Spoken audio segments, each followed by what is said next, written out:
Venons-en à une agression qui pose question.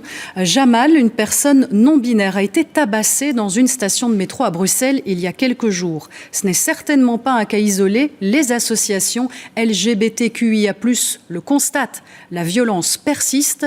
Jamal s'est confié à Sophie Mergen et Thomas de Streil. Certaines images peuvent choquer. Je préfère vous prévenir.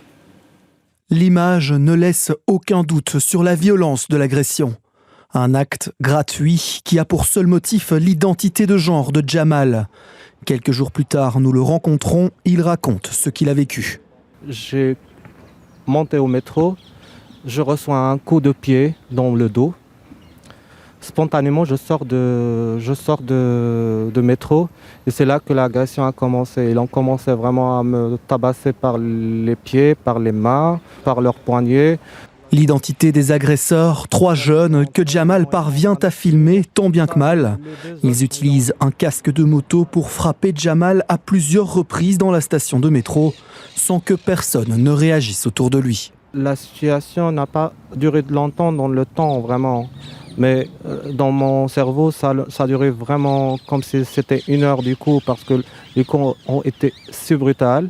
Et ils ont rentré chez eux, mais moi je suis allé à l'hôpital avec mes cicatrices sur le visage et mes cicatrices internes aussi.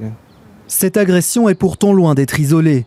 En 2024, le collectif d'associations LGBTQIA+, Rainbow House, a relevé 73 signalements de cas de harcèlement, discrimination ou violence homophobe ou transphobe, une moyenne stable par rapport aux années précédentes.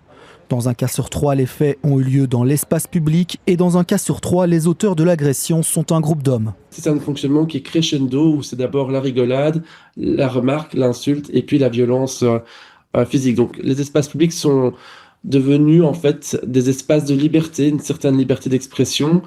Il faut rappeler qu'en fait, les violences, quelles qu'elles soient, sont des délits. Recenser le nombre d'agressions homophobes ou transphobes reste difficile. Selon une étude européenne, seuls 14% des victimes LGBTQIA+, agressées en Belgique osent se présenter au poste de police.